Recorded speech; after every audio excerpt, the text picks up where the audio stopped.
Em 8 de janeiro de 2023, o Brasil enfrentou sua própria versão do 6 de janeiro.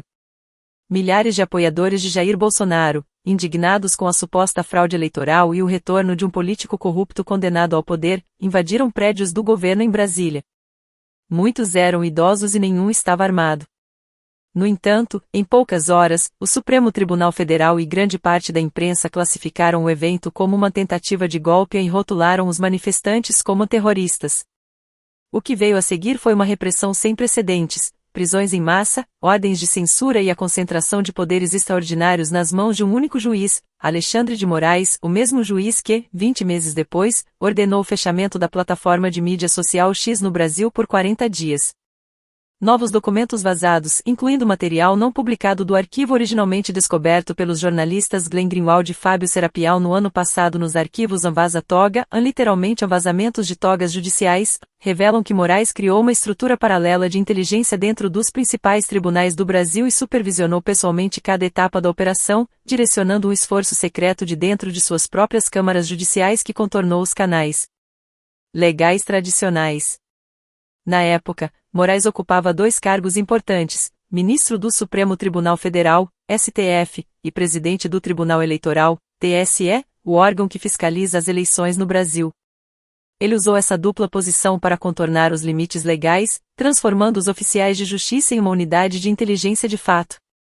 Embora a operação tenha sido comandada de seu gabinete no Supremo Tribunal Federal, as principais tarefas couberam à equipe de desinformação do TSE, originalmente criada para monitorar o conteúdo eleitoral online, que foi pressionada a participar, apesar de não ter jurisdição sobre questões criminais.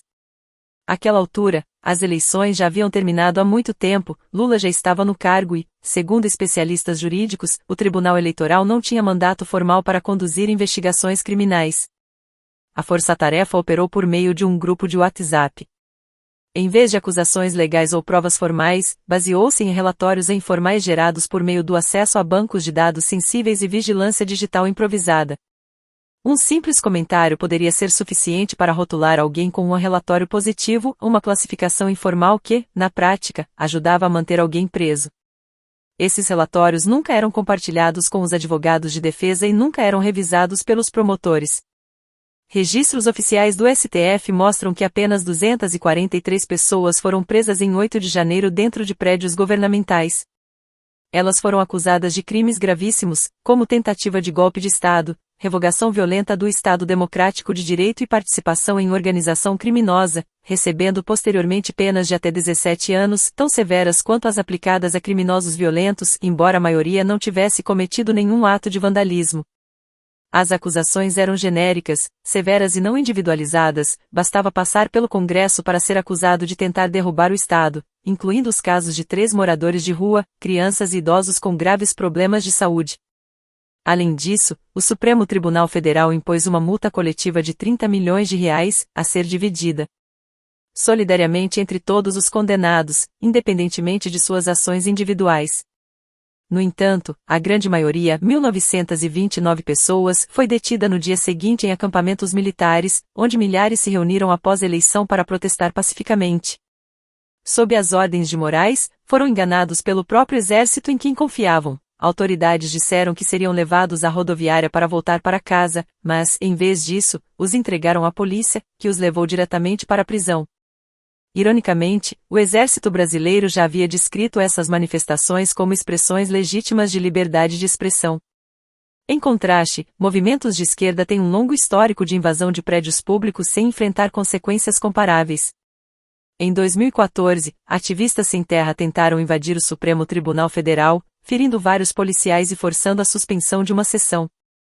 Em 2006, outro grupo de ativistas sem terra invadiu o Congresso, derrubando carros, quebrando portas, destruindo propriedades e ferindo gravemente funcionários, incluindo um chefe de segurança que sofreu uma fratura no crânio. O então presidente Lula chamou suas ações de vandalismo, um termo agora considerado brando demais para os manifestantes de 8 de janeiro, mas trabalhou nos bastidores para garantir sua libertação. A maioria dos perpetradores foi libertada em poucas semanas. Na época, Alexandre de Moraes descreveu os protestos do MLST como atos criminosos, mas não como uma ameaça institucional, e defendeu penas de até 4 anos, diferentemente das penas de 17 anos impostas hoje. Na última década, grupos de esquerda realizaram dezenas de invasões e atos de depredação contra prédios públicos, muitas vezes deixando um rastro de destruição, mas raramente enfrentando indiciamentos coletivos ou as duras sentenças agora impostas aos réus de 8 de janeiro. Na repressão atual, as autoridades até recrutaram colaboradores externos, ativistas políticos, universidades e agências de checagem de fatos, para se infiltrar em grupos de bate-papo privados ou revelar postagens incriminatórias. O próprio Moraes autorizou essas ações por meio de e-mails enviados para sua conta pessoal, ignorando todos os canais institucionais. Encaminhamos as conversas e os registros oficiais vazados a juristas para que identifiquem potenciais ilegalidades e avaliem se as ações foram consistentes com a Constituição e o devido processo legal. Juristas, por unanimidade, argumentam que o STF e o TSE extrapolaram os limites constitucionais após 8 de janeiro, transformando a Justiça Eleitoral em um órgão investigativo paralelo, sem qualquer mandato legal. Eles destacam: abuso de poder, unidades do TSE atuaram como polícia, usando dados biométricos e infiltrando grupos privados. Violações do devido processo legal, detenções centralizadas no ministro Alexandre de Moraes, prazos descumpridos e as certidões informais usadas para justificar a prisão. Viés político, liberdade ou detenção frequentemente ligada a posições ideológicas, não há evidências. O resultado, alertam, foi um sistema de justiça paralelo, em que a mais alta corte brasileira decidia quem permanecia preso, não com base em audiências ou argumentos jurídicos, mas em varreduras de redes sociais compiladas às pressas, listas negras e perfis improvisados. O que começou como uma resposta excepcional ao 8 de janeiro agora se consolidou em práticas que minam a separação de poderes e as garantias do Estado de Direito. Segundo a defensora pública Bianca Cobucci Rosieri, autora de 8 de janeiro e a Lei Penal do Inimigo, o Brasil institucionalizou um sistema de justiça seletiva, em que o direito penal é usado não para proteger a democracia, mas para punir dissidentes. Para Rosieri, os casos de manifestantes detidos sem provas individualizadas, com muitas das acusações baseadas em acusações em massa com redação copiada e colada, julgados sem direito a recurso e sujeitos a penas mais severas do que as impostas para crimes violentos, expõem uma profunda deterioração do devido processo legal. Os processos criminais e os julgamentos dos acusados pelos eventos de 8 de janeiro só serão legítimos sob um Estado democrático de direito se todos os direitos fundamentais e humanos forem respeitados, independentemente de quem seja o prisioneiro, suspeito, réu ou acusado, disse Rosieri. O punho de ferro por trás da força-tarefa.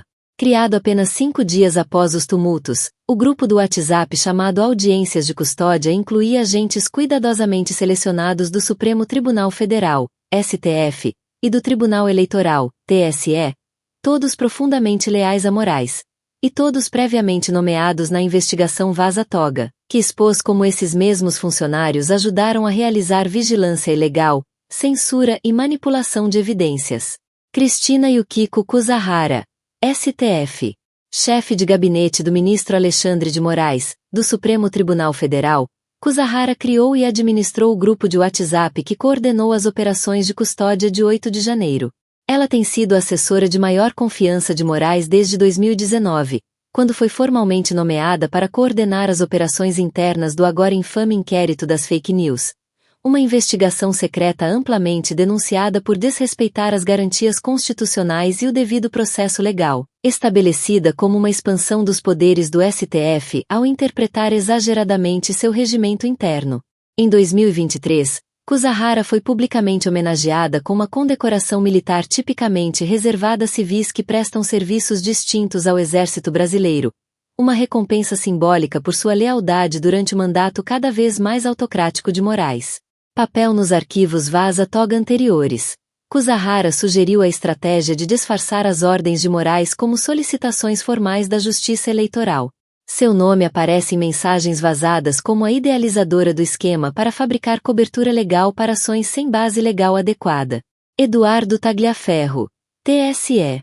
À época, chefe da Unidade Especial de Combate à Desinformação, AED, do TSE, Tagliaferro foi o único funcionário formalmente nomeado por Moraes, por meio de publicação no Diário Oficial da União, para participar das operações de custódia de 8 de janeiro. Ele era responsável por produzir laudos de classificação de presos. Papel nos arquivos Vaza Toga anteriores. Perito forense, Tagliaferro tornou-se um agente-chave na rede de censura de Moraes. Mensagens vazadas mostram que ele recebia ordens secretas via WhatsApp para redigir relatórios incriminatórios contra alvos pré-selecionados, incluindo jornalistas, políticos e veículos de comunicação. Após os vazamentos, ele teria sido suspeito de ser o delator e se tornou alvo de uma investigação secreta pelo próprio sistema em que trabalhava. Marco Antônio Martins Vargas, TSE. Juiz auxiliar de Moraes na Justiça Eleitoral, Vargas foi formalmente responsável por questões jurídicas e processuais durante a presidência do juiz no TSE. Papel nos arquivos Vaza-Toga anteriores. Vargas deu cobertura institucional a operações secretas ao permitir que relatórios encomendados secretamente pelo gabinete de Moraes fossem atribuídos a ele, dando-lhes um verniz de legalidade. Quando um documento revelou acidentalmente sua verdadeira origem, ele alertou: "Só não enviem a imagem, mostra que veio do TSE." Seu comentário mais perturbador foi em referência ao jornalista exilado Alan dos Santos, cuja extradição foi rejeitada pelos Estados Unidos e pela Interpol devido à perseguição política. Frustrado, Vargas escreveu: "Dá vontade de mandar uns jagunços pegarem esse cara à força e botarem ele num avião brasileiro." Ayrton Vieira, STF. Juiz que atuou como assessor jurídico de Moraes no Supremo Tribunal Federal, Ayrton Vieira foi responsável por conduzir muitas das audiências de custódia de 8 de janeiro. Papel nos arquivos Vaza-Toga anteriores. Ele deu instruções detalhadas sobre como falsificar a origem de relatórios para justificar prisões e proibições de conteúdo, coordenou a censura confidencial e pediu a criação de e-mails anônimos para aquecer denúncias. Ele reconheceu a ilegalidade do esquema e temeu a exposição, o que acabou acontecendo. Em um bate-papo em grupo, quando Tagliaferro levantou preocupações sobre a falta de conteúdo incriminador em um caso que ele estava movendo contra a Revista Oeste, uma revista de direita brasileira, Vieira incentivou a fabricação. "Use sua criatividade, RS." Entre os alvos estava Paulo Figueiredo, jornalista brasileiro radicado na Flórida, cujo caso Vieira pediu a Tagliaferro para forçar a barra para justificar o congelamento de bens e o cancelamento de seu passaporte. E Eduardo Bolsonaro, filho do ex-presidente Jair Bolsonaro, agora morando nos Estados Unidos. Eduardo renunciou ao cargo de deputado federal para permanecer nos Estados Unidos, alegando risco de perseguição e apreensão de passaporte. Ele é alvo de Moraes. Outros assessores do TSE contribuíram para a investigação, mas raramente apareciam nas conversas do grupo. Sua missão: traçar o perfil de mais de 1.400 detentos em massa, usando qualquer registro digital disponível, e fazê-lo rapidamente. O principal deles era Tagliaferro, que, com alguns assistentes, produziu os relatórios com base em buscas apressadas nas redes sociais e dados extraídos de bancos de dados judiciais. Nossa equipe contatou funcionários e ex-funcionários do TSE. As fontes revelaram que Kuzahara atuava como representante informal de Moraes dentro do TSE, apesar de não ocupar cargo oficial no tribunal. As ordens vinham diretamente dela, que repassava demandas do gabinete de Moraes e até pressionava os juízes que conduziam as audiências.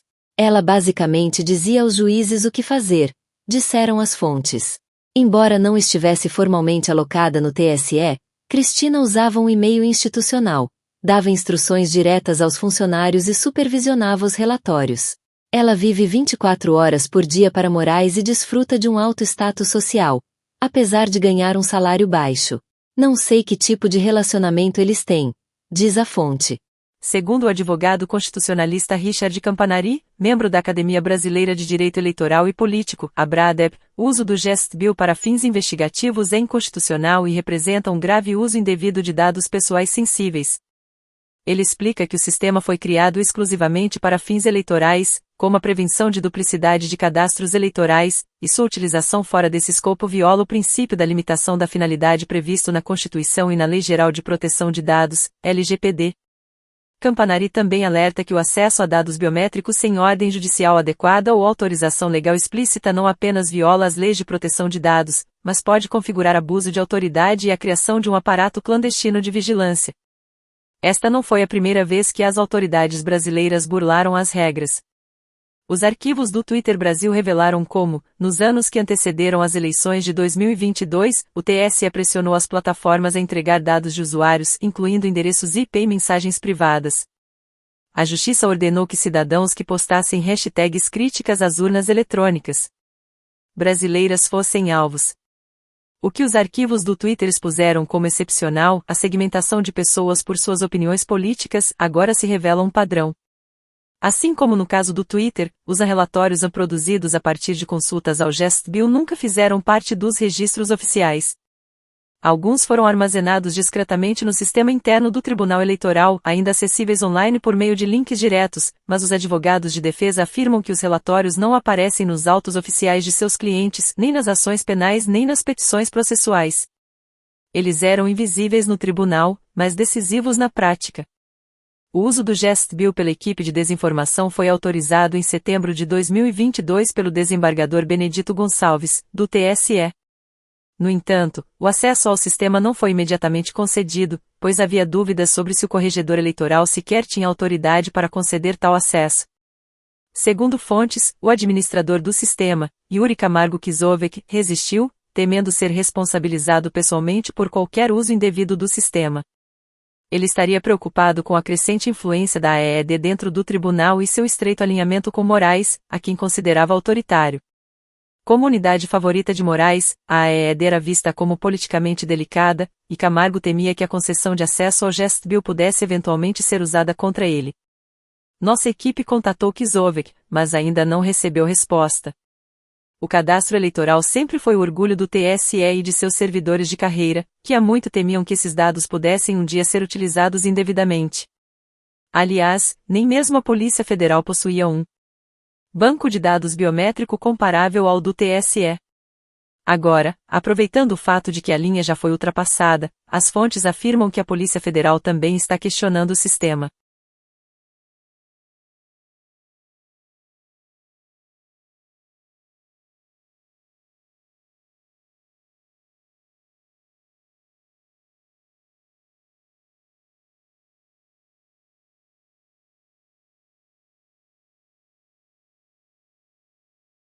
À medida que autoridades nomeadas politicamente entram e saem a cada nova administração, muitas vezes sem nenhum compromisso real com a instituição, elas demonstram abertamente seu desprezo pela integridade do sistema de justiça eleitoral.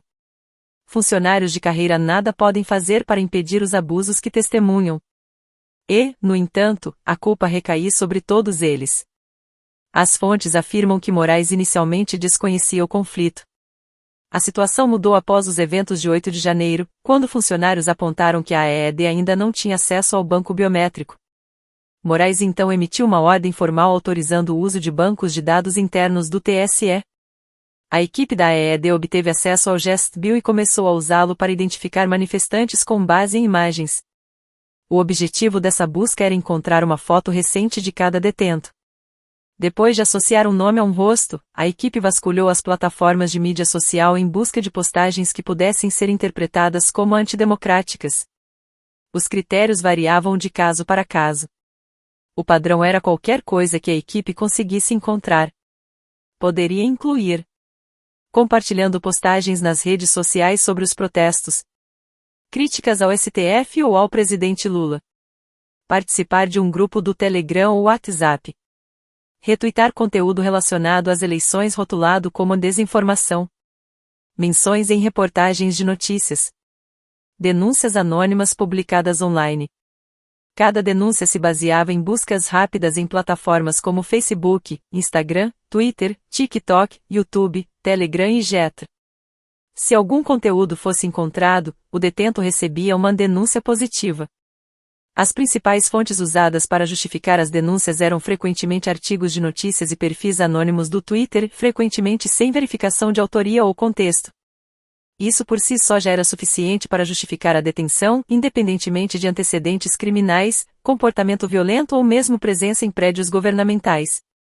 Se tal conteúdo não fosse encontrado, o detento poderia ser rotulado como negativo. De qualquer forma, as decisões eram tomadas em minutos. Erros eram comuns. Em um caso, uma mulher chamada Vildete foi erroneamente identificada como positiva. Minutos depois, a equipe percebeu que a havia confundido com outra pessoa e mudou seu rótulo para negativa. A mulher provavelmente era Vildete da Silva Guardia, uma aposentada de 74 anos que se tornou uma das vítimas mais simbólicas de abuso. Mesmo com o relatório corrigido, ela permaneceu presa e só foi liberada 21 dias depois devido a uma grave hemorragia intestinal. Vildete da Silva Guardia, 74, foi levada de sua casa para a prisão e mais tarde recebeu uma sentença de 11 anos e 11 meses após invadir o Planalto para escapar do gás lacrimogêneo da polícia. Mais de um ano depois, a avó continua atrás das grades em uma cadeira de rodas, com seus pedidos de liberação médica repetidamente recusados. Posteriormente, ela foi condenada por associação criminosa e tentativa de derrubar o Estado Democrático de Direito pela força. Sua sentença, 11 anos e 11 meses de prisão, além de uma multa de R$ 30 milhões, dividida com os co-réus. Em junho de 2024, ela foi presa novamente sob a alegação de risco de fuga. Apesar do declínio físico visível e da doença crônica, ela passou mais 10 meses na prisão até receber prisão domiciliar em abril de 2025, após a indignação pública com a morte de outro detento, Clériston Pereira da Cunha, conhecido como Clezão, que morreu sob custódia após Moraes ignorar uma recomendação de sua soltura feita pelo Ministério Público. Mas a clemência com Guardia não durou muito. Em julho de 2025, alegando que ela desrespeitou as condições de prisão domiciliar, Moraes a mandou de volta para a prisão domiciliar. Outro detento, Claudiomiro da Rosa Soares, motorista de caminhão, foi sinalizado como positivo por uma série de postagens no Facebook.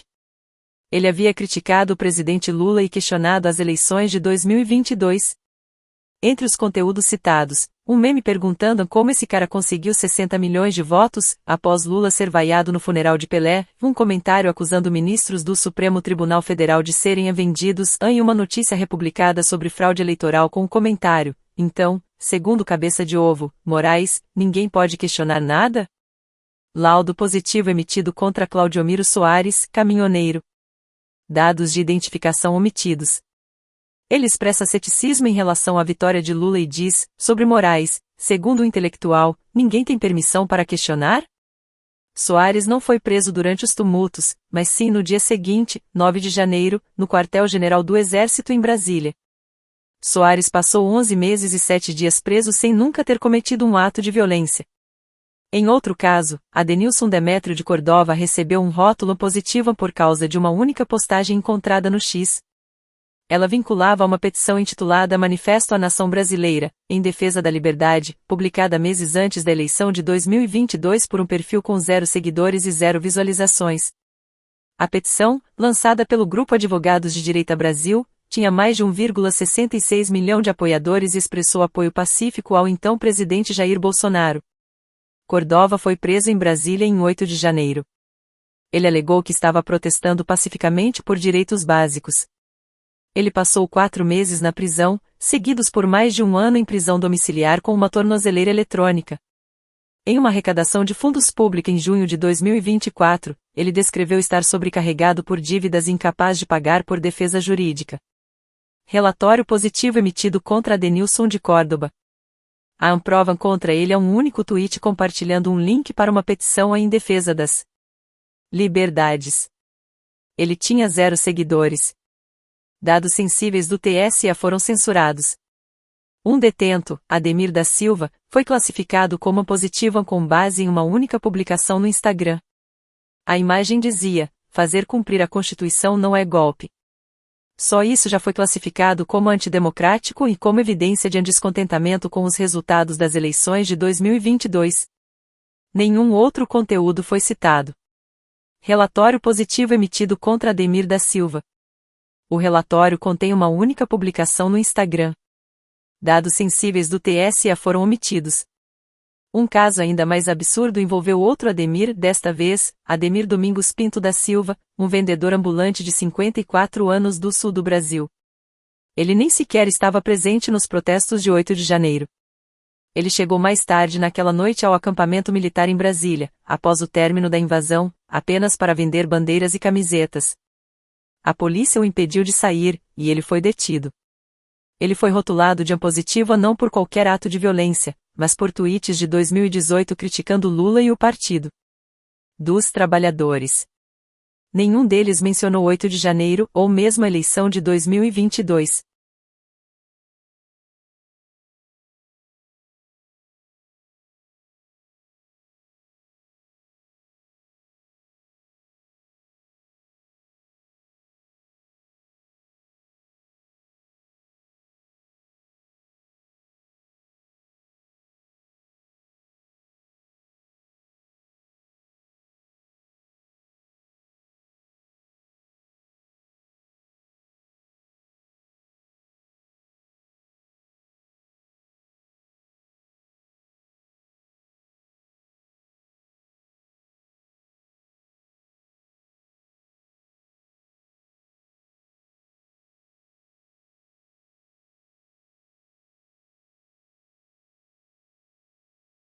Relatório positivo emitido contra Ademir Domingos da Silva.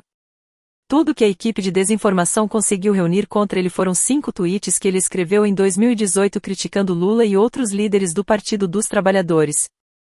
Dados pessoais da GestBill foram omitidos. Mesmo assim, seu relatório foi assinado pela Unidade de Desinformação do TSE e usado para justificar 4 meses de prisão e uma condenação criminal.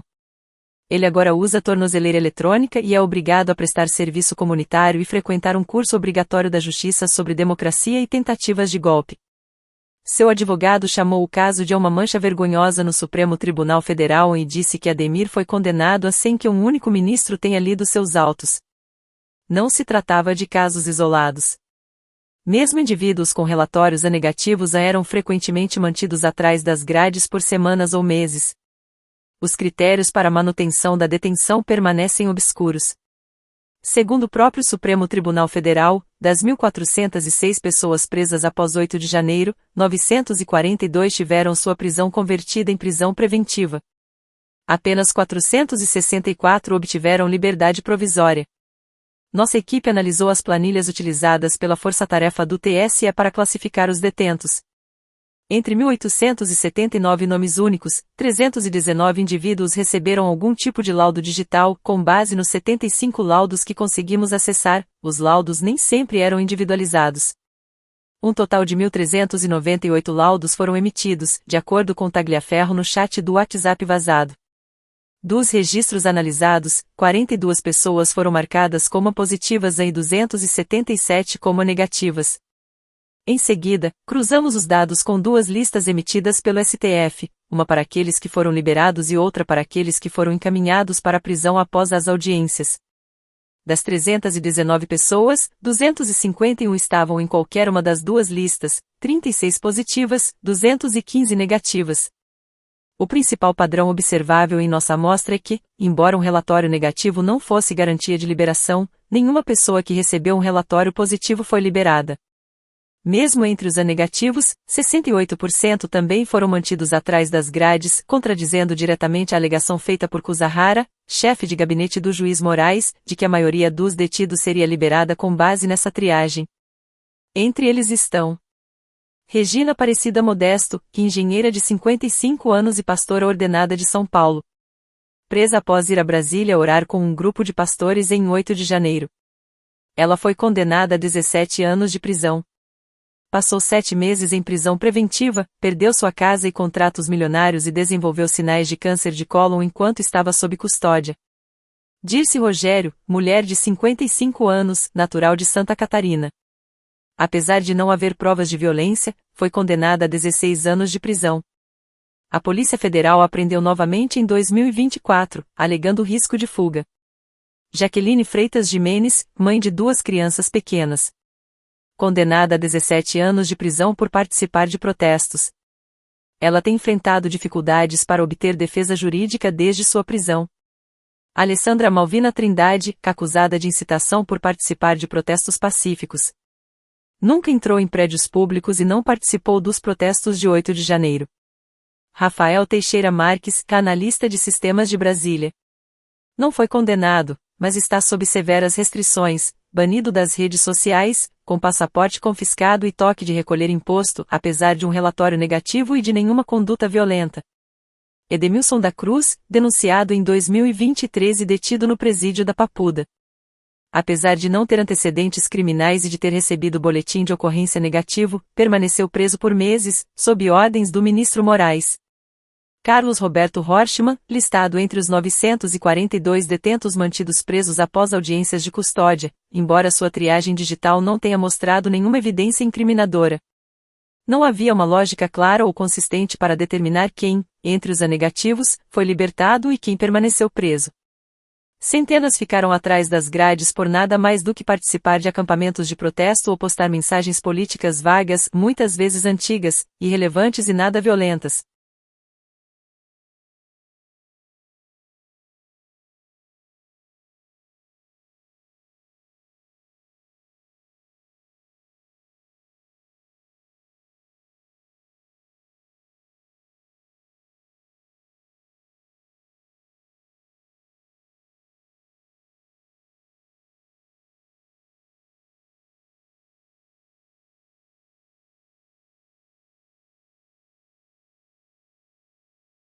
As audiências de custódia. Nas semanas seguintes às prisões de 8 de janeiro, centenas de detidos permaneceram presos, mesmo quando a Procuradoria-Geral da República recomendou formalmente sua libertação. Advogados, familiares e defensores públicos não tinham uma explicação clara para o motivo pelo qual os pedidos estavam sendo ignorados.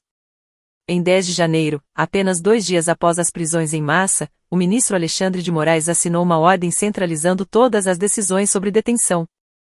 Segundo a legislação brasileira, as audiências de custódia existem para proteger os direitos básicos dos detentos, para verificar abusos policiais e determinar se a manutenção da detenção é justificada.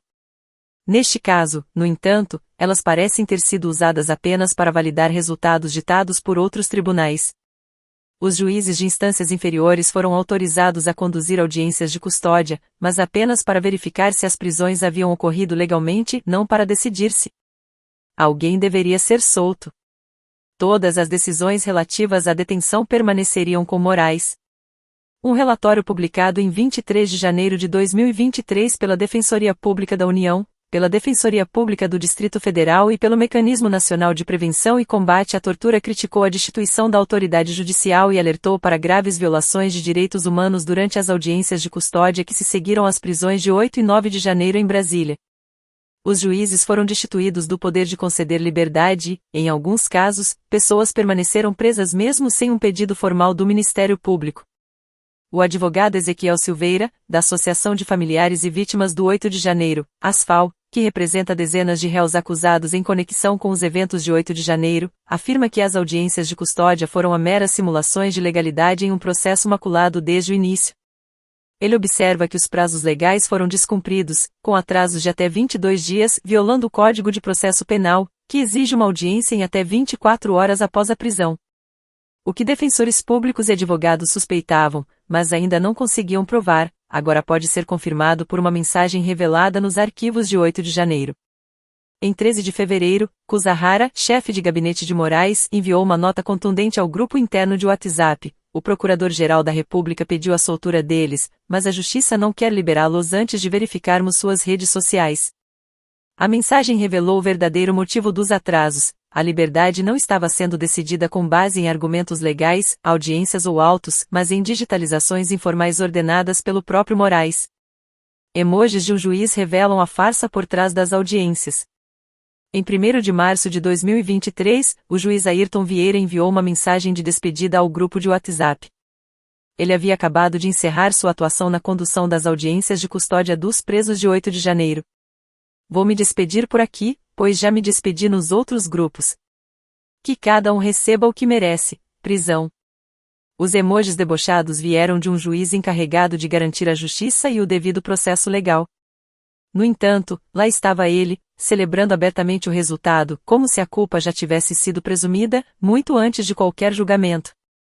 A mensagem repleta de emojis do juiz Vieira não apenas quebrou o decoro. Revelou um julgamento anterior, a falta de imparcialidade e o cinismo institucional por trás de uma operação que suspendeu o devido processo legal enquanto fingia defendê-lo. Sua referência a outros grupos a sugerir algo mais profundo, a existência de múltiplos chats paralelos além daquele agora vazado.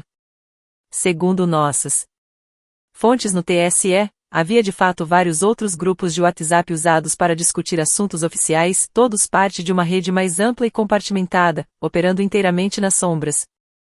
Esse sistema já havia sido denunciado pela ASFAL em um relatório de 100 páginas que antecipava muitos dos abusos agora confirmados pelos chats vazados.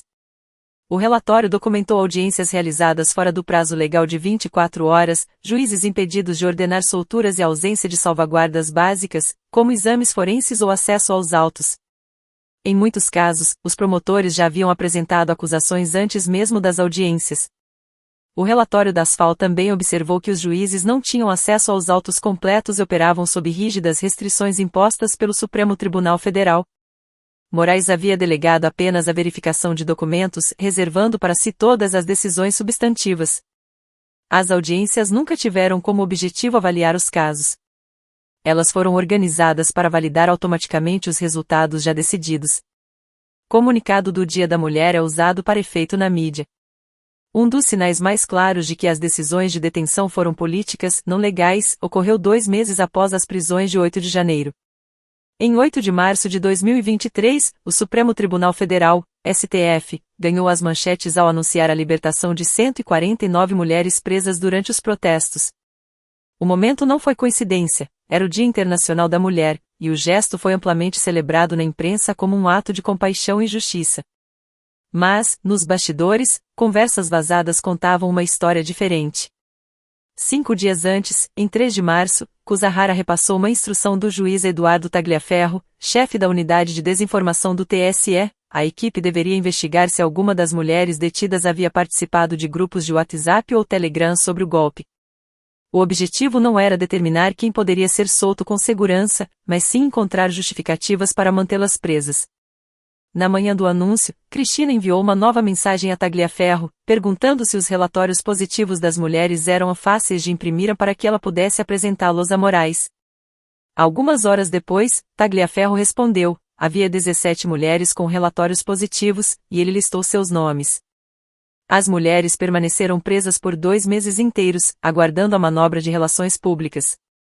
A Suprema Corte nunca explicou por que algumas foram libertadas e outras não. Nenhuma lista oficial das 149 mulheres detidas foi publicada. Buscamos notícias e, com base em informações públicas, apenas uma mulher, Camila Mendonça Marques, 35 anos, varejista de materiais de construção e mãe de 2 crianças pequenas, pode ser confirmada como tendo sido libertada em 8 de março. Sua libertação foi explicitamente concedida porque ela era a única responsável pelos filhos de 5 e 9 anos. As demais permaneceram presas. A libertação de Marques não durou muito.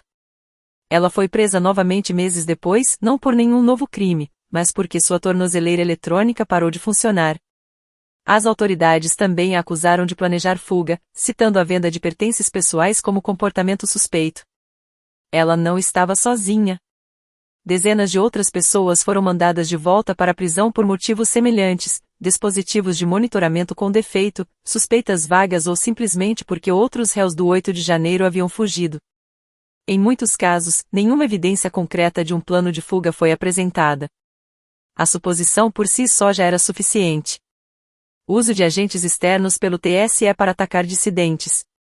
Enquanto a força-tarefa se esforçava para classificar as detidas antes de uma libertação em massa planejada para o Dia Internacional da Mulher, as autoridades recorreram a um recurso ainda mais obscuro: colaboradores externos sem nenhum papel oficial na investigação.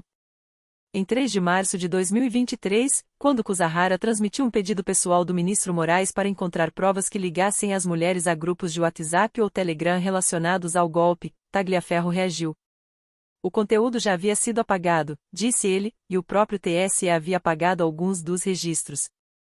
Ainda assim, em um esforço para atender, ele perguntou se poderia entrar em contato com o que chamou de parceiros externos a indivíduos que já haviam se infiltrado em grupos privados de bate-papo e coletado dados para o tribunal. Cristina hesitou. Temia vazamentos. Então, disse a ele para ignorar os canais oficiais do governo e enviar a solicitação diretamente para o e-mail pessoal de Moraes, alegemails@uol.com.br. Já avisei a ele que você vai escrever, acrescentou. Tagliaferro concordou, enviei. Tentei manter o mais simples e cuidadoso possível. Embora Tagliaferro tenha escrito posteriormente que não recebeu nenhuma resposta do ministro e que seguiria o curso de ação padrão, fontes do Tribunal Eleitoral dizem que o ministro respondeu ao e-mail e deu sua aprovação. Dias depois, Cristina perguntou: os sócios teriam encontrado alguma coisa? Tagliaferro respondeu que os grupos do WhatsApp e do Telegram já haviam sido excluídos após os eventos de 8 de janeiro, dificultando a coleta de informações úteis. Diante da falta de provas contra detentos específicos, autoridades do Supremo Tribunal Federal, STF, tentaram ativar uma rede clandestina de vigilância. Segundo um ex-funcionário do TSE, os chamados parceiros infiltrados em grupos de mensagens incluíam agências de checagem de fatos como a Agência Lupa e instituições acadêmicas como a FGV e o UFRJ. Esses parceiros não se limitavam a enviar relatórios ou denúncias ao TSE, eles também recebiam pedidos de investigação diretos do tribunal. Esta não foi a única vez que funcionários do tribunal recorreram a pessoas de fora. Não foi um caso isolado. Como relatado anteriormente por A. Investigação, ativistas e jornalistas com conotações ideológicas enviaram dossiês não oficiais diretamente a Alexandre de Moraes. Alguns deles foram posteriormente usados para justificar ordens de censura ou detenções. O exemplo mais notório foi o da jornalista Letícia Salorenzo, conhecida nos arquivos da Vaza Toga como a Bruxa. Apoiadora devota de Moraes, ela se autodenominava especialista em desinformação. Salorenzo compilou listas de alvos e as enviou diretamente ao TSE.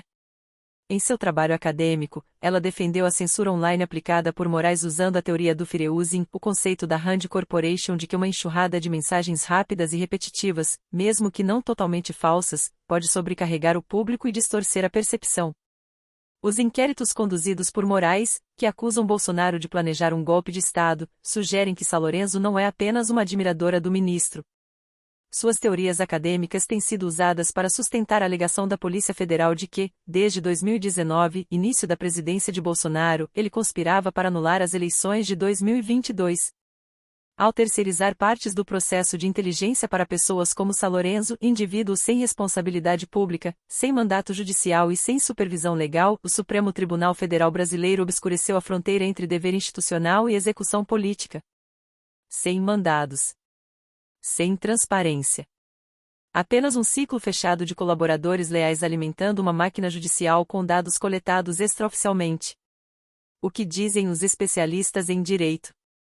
Um dos maiores críticos do ministro Alexandre de Moraes, do Supremo Tribunal Federal, é o ex-ministro Marco Aurélio Mello, que tem repetidamente condenado a concentração de poder no Supremo Tribunal Federal e a falta de transparência exposta pelo escândalo da Vaza Toga. Ele diz que o tribunal está passando por um momento de extravagância e alerta que o que começa mal não pode terminar bem, observando que, sem um órgão de revisão, o devido processo legal fica comprometido. Questionado sobre as motivações de Moraes, ele gracejou: eu teria que colocá-lo no divã de um terapeuta e analisar o que ele pensa, o que está por trás de tudo isso. Mello chama a concentração de poderes de nefasta, argumentando que as instituições devem respeitar seus papéis, a polícia investiga, o Ministério Público denuncia e o Judiciário julga. Ele também denuncia o uso de aplicativos como o WhatsApp para discutir casos, revelado pelos vazamentos da Vaza Toga. Sempre exigir comunicações formais para garantir a transparência. Os cidadãos devem poder acompanhar as ações do Estado, disse. Em 8 de janeiro, Mello considerou desproporcionais as penas impostas aos manifestantes. Não consigo entender como eles podem ser condenados a 15, 16, 17 anos de prisão. Essas são penas para assassinos ou assaltantes, não para manifestantes ou vândalos. Mello também apoiou o projeto de lei de anistia para os envolvidos em 8 de janeiro, chamando-o de um passo em direção à reconciliação nacional. É positivo, uma forma de virar a página, disse ele. Enviamos as conversas vazadas e os registros oficiais a juristas para identificar potenciais ilegalidades e avaliar se as ações eram consistentes com a Constituição e o devido processo legal. Segundo Richard Campanari, as medidas adotadas pelo Tribunal Superior Eleitoral, TSE, após os eventos de 8 de janeiro extrapolaram os limites legais da Justiça Eleitoral. Ele argumenta que, como revelado por esta investigação, o tribunal passou a exercer funções típicas de autoridades investigativas criminais, sem mandato constitucional, transparência ou respeito ao devido processo legal. O que era para ser um órgão técnico e neutro, focado em preservar a integridade do processo eleitoral, foi transformado em um mecanismo informal de repressão política, disse ele. Campanari argumenta que, sob o pretexto de combater a desinformação e defender a democracia, o TSE expandiu ilicitamente seus poderes de polícia, violando o princípio da estrita legalidade que rege a administração pública, previsto no artigo 37 da Constituição. Ele cita a Resolução nº 23714/2022 do TSE, editada pouco antes do segundo turno da eleição, que autorizou medidas excepcionais, como remoção de conteúdo e suspensão de contas, mas que vigorou apenas até 30 de outubro de 2022. Usar essa resolução para justificar ações investigativas em janeiro de 2023, afirma, foi um claro exagero, tanto em escopo quanto em prazo. O poder de polícia da Justiça Eleitoral se limita à forma e ao meio de propaganda eleitoral, nunca ao conteúdo da expressão política, e certamente não fora do período eleitoral. Ele também observa que a resolução ignorou a exigência legal de solicitação prévia do Ministério Público, permitindo que o TSE agisse de ofício, e aplicou preventivamente interpretações jurídicas ainda pendentes de julgamento no Supremo Tribunal Federal, STF, sobre o Marco Civil da Internet. Impôs sanções a plataformas digitais sem fiscalização judicial ou direito de defesa, acrescentou. Campanaria acredita que a AED, Assessoria Especial de Combate à Desinformação do TSE, começou a operar como uma estrutura paralela de triagem criminal, sem qualquer base legal. Conforme descoberto por esta investigação, equipes sob a direção do TSE acessaram bancos de dados biométricos como o GestBio, vasculharam perfis de mídia social e geraram relatórios internos onde meras críticas ao Partido dos Trabalhadores ou ao ex-presidente Lula eram tratadas como um indicador de radicalização. Tanto a AED quanto o CIED foram criados para funcionar apenas em períodos eleitorais.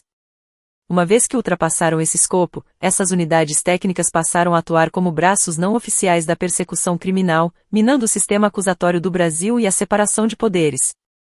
A Constituição é clara: somente a Polícia Judiciária e o Ministério Público estão autorizados a investigar crimes. Quando o TSE assume esse papel, ele extrapola sua jurisdição e distorce o modelo de justiça criminal. Ele considera especialmente séria a alegação de que relatórios informais do AED foram usados para justificar detenções preventivas, mesmo quando os promotores recomendaram a libertação. Se esses documentos nunca foram formalizados, nunca foram submetidos à revisão adversarial e foram retidos dos advogados de defesa, então usá-los para justificar a prisão viola diretamente o artigo 5 da Constituição. Em sua avaliação das conclusões do relatório de que funcionários do TSE, sem autorização judicial, colaboraram com agentes externos, como jornalistas, para se infiltrar em grupos privados em aplicativos de mensagens como WhatsApp e Telegram, Campanaria alerta que isso pode configurar vigilância ilegal e abuso de autoridade, além de violação dos direitos constitucionais à privacidade e ao sigilo das comunicações. Por fim, ele critica a centralização das decisões relativas à prisão preventiva nas mãos de um único ministro do Supremo Tribunal Federal, o que, segundo ele, anula o papel do juiz natural nas audiências de custódia. A lei é clara: é o juiz competente quem deve avaliar a legalidade da prisão. Quando essa autoridade é despojada e concentrada em uma única pessoa, a imparcialidade se perde e o princípio do juiz natural é violado. O Brasil assiste, com alarmante passividade, à expansão do poder judiciário para além dos limites constitucionais. Combater a desinformação, embora importante, não justifica a erosão das liberdades civis ou a construção de um aparato de repressão política. A história nos mostra: não se defende a democracia matando o Estado de Direito. Para o advogado Enio Viterbo, especialista em direito constitucional e político e doutor em História pela Universidade de Lisboa, as conversas vazadas indicam que o ministro Alexandre de Moraes confiou em servidores do TSE para conduzir uma investigação sigilosa sobre detentos. Ele argumenta que o uso dos sistemas internos do TSE para identificar indivíduos e examinar suas atividades nas redes sociais constitui um claro desvio de finalidade institucional. Viterbo observa que, embora o Supremo Tribunal Federal possa solicitar formalmente informações a órgãos públicos, não pode realocar servidores públicos ou ultrapassar os limites institucionais sem seguir os procedimentos legais adequados. A realocação de pessoal dentro da administração federal deve seguir protocolos específicos, e a alocação unilateral de servidores do TSE por ordem judicial constitui violação da legalidade. Ele também ressalta que, no ato oficial, Moraes se referiu aos atos terroristas de 8 de janeiro, embora nenhum dos réus tenha sido acusado de terrorismo. Para Viterbo, tal linguagem revela falta de imparcialidade judicial. Ele enfatiza ainda que o TSE não pode atuar como uma extensão do Supremo Tribunal Federal. Qualquer solicitação de dados pessoais deve partir do Ministério Público ou de autoridades policiais, ser devidamente justificada e autorizada por juiz competente. As unidades internas do TSE não têm competência para conduzir investigações criminais ou substituir funções de polícia judiciária. Como o Ministério Público poderia supervisionar uma investigação conduzida informalmente por pessoas diretamente ligadas a Moraes, utilizando o WhatsApp e bancos de dados internos? Questiona. Por fim, ele questiona a legalidade das audiências de custódia. Embora a delegação de funções judiciais seja permitida, delegar apenas o poder de conduzir a audiência, sem a autoridade para libertar o detento, torna o processo sem sentido. Que tipo de audiência de custódia é essa se o juiz que preside nem sequer tem o poder de verificar a legalidade da prisão? Conclui. Segundo o advogado André Marsiglia, especialista em liberdade de expressão, é ilegal que o TSE produza relatórios que influenciem decisões judiciais, como a prisão ou a soltura de réus em 8 de janeiro. Ele argumenta que a tarefa de investigar e construir um caso cabe exclusivamente ao Ministério Público, que deve permanecer independente do tribunal que emite as decisões. O órgão responsável pelo julgamento não pode ser o mesmo que produz as provas, afirma. Isso representa uma tomada inconstitucional das funções do Ministério Público, uma distorção típica de regimes autoritários, onde a lei é instrumentalizada como instrumento de vingança. Marsiglia ressalta que tal delegação de poder investigativo é inerentemente legítima. Uma vez que um órgão investigativo é subordinado ao mesmo tribunal que posteriormente julgará o caso, explica ele, todo o processo fica contaminado desde o início, minando o princípio fundamental de que aqueles que processam devem ser separados daqueles que governam. Silvio Kuroda, advogado de um réu do caso 8 de janeiro, especialista em direito público e ex-assessor de um ministro do Superior Tribunal de Justiça, levanta preocupações sobre a legalidade dos processos de 8 de janeiro. Segundo Kuroda, o subprocurador Carlos Frederico dos Santos não tinha, em tese, a competência constitucional para denunciar, responsabilidade que, segundo as regras oficiais, cabia à subprocuradora-geral Lindora Araújo, que ainda estava no cargo e não havia sido destituída. Lindora já havia demonstrado resistência a investigações com motivação política e se desentendeu com o ministro Alexandre de Moraes em casos semelhantes. Ela chegou a tentar arquivar o chamado inquérito das fake news em parecer sigiloso da Procuradoria-Geral da República revelado pela Folha de São Paulo em 22 de agosto de 2024, classificou como inconstitucional e ilegal o uso da AED pelo Supremo Tribunal Federal para alimentar a investigação. O documento, assinado pela própria Lindora, pedia a anulação de medidas investigativas e a reversão de decisões judiciais baseadas nos relatórios da unidade, argumentando que se tratava de medidas investigativas realizadas de ofício pelo Judiciário, em violação ao sistema acusatório brasileiro. O parecer alertava que a AED estava exercendo funções típicas de uma polícia investigativa criminal, excedendo sua competência original, que se restringia ao combate à desinformação eleitoral. A PGR foi enfática. Não se pode admitir que órgão do Poder Judiciário Eleitoral, a pretexto de combater a desinformação, realize diligências investigativas visando a coleta de provas quanto à autoria e à materialidade de infrações penais. Seu afastamento, sem substituição formal, permitiu que o então Procurador-Geral da República, Augusto Aras, a ignorasse, nomeando Carlos Frederico para liderar uma força-tarefa emergencial que investigava os chamados atos antidemocráticos. Mas essa função especial não lhe conferia poderes legais para indiciar réus. Mesmo assim, Carlos Frederico tornou-se o rosto público da acusação e, posteriormente, foi indicado para uma cadeira no Superior Tribunal de Justiça. Em 10 de julho de 2025, no entanto, o presidente Luiz Inácio Lula da Silva nomeou Maria Marluce Caldas Bezerra, procuradora do Estado de Alagoas, para o tribunal. Como resultado, o procurador-geral adjunto Carlos Frederico não pôde assumir o cargo e,